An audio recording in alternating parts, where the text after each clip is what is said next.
What's up, everybody? OMB. Hey, look, I appreciate y'all subscribing to the channel. Do subscribe if you're not subscribed. And hit that bell icon so you can be notified for future videos. Well, check this out, y'all. Ohio police chief leaves job after he's filmed placing KKK note on a black officer's desk. And this is done by the People. I believe it's People magazine because I could tell a little logo. And then it says report. And I guess that's the name of the agency or something. The Ohio police chief who was filmed placing a note with the words Ku Klux Klan on a raincoat on the desk of a black officer has resigned following the incident. Now, I'm going to tell y'all what I think about that whole thing. Anthony Campo, a 33-year veteran of the Sheffield Lake Police Department, left his position after a meeting with Mayor Dennis Bring on Tuesday. In surveillance footage taken on June 25th, Campo, who did not return People's request for comment, was filmed arranging a yellow raincoat on the unidentified black officer's desk in a way that resembled the hood of and robe of a KKK member. Campo then placed a note displaying the name of a white supremacist group on the coat and waited a few feet away until the officer returned. Footage of the incident obtained does not contain sound and is not publicly known what Campo and the officer said to each other next. The officer joined the department only 9 months ago, the outlet added. Now, y'all keep that in mind because I have a theory. He thought this was a joke, Bring told the outlet of his meeting with Campo. How could you possibly think you can put something on somebody's jacket like that? And especially if we're African. He says African American, but I'm throwing that American out. Especially if they were African and think this is a joke. I agree. Bring, who did not immediately respond to People's request for comment, claimed the former officer chief did not understand why his actions caused so much outrage.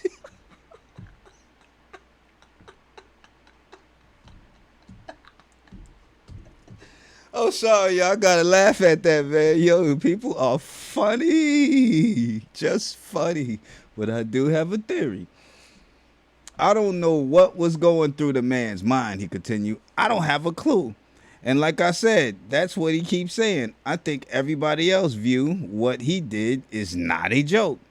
Bring told the outlet he planned to fire Campo, but ultimately allowed him to submit his retirement paperwork. In comments made to Cleveland.com, Bring said he spoke with the officer and apologized on behalf of the city. It took us 10 minutes to talk to each other because we both were crying. He said, I apologize to him. I can't describe in one word. This is not a mistake. This is something so egregious, I can't describe it. The officer told Bring he initially smiled at Campo after seeing the racist note because didn't know how to react to such an action from his superior. So he didn't know how to react. Well, how we reacted? I'd have been like this.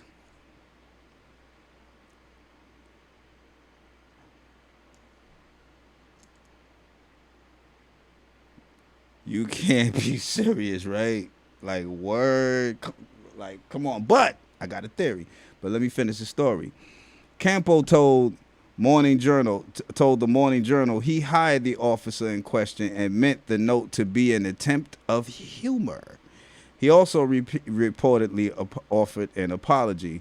That's all it was, he said. I had a joking back and forth banter with the officer since I hired him. Education time. There was something my father always did, no matter, because he used to take us out. He used to come get us from off of there on Cypress, take us out, go eat or something, or go to like, he took me to jazz events, and then he'd take us to like Disney down in Florida and stuff like that. And we always wound up being around some honkies. And every time they tried to talk to us, it'll be some grown man trying to talk to us, one of them honkies. My father be like, yup, and then he'll blow the man off. Every time, everywhere we went.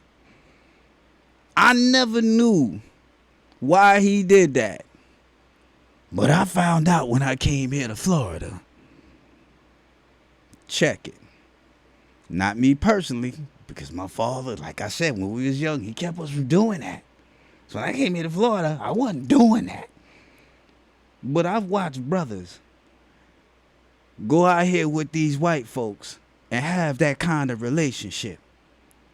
I seen a brother, one of the white folks made one of them little small little black jokes to a black guy, and the black guy was like, he-ing with him, keying with him, you know what I'm saying? And then the joke stepped up a little bit every time he did it. Every time the white boy did it, the joke stepped up a little bit more. You know what I'm saying?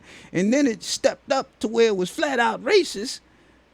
But how could the black dude react? You had that relationship going on with him. You allowed it. That's my theory with this. Especially from what the white boy said at the end.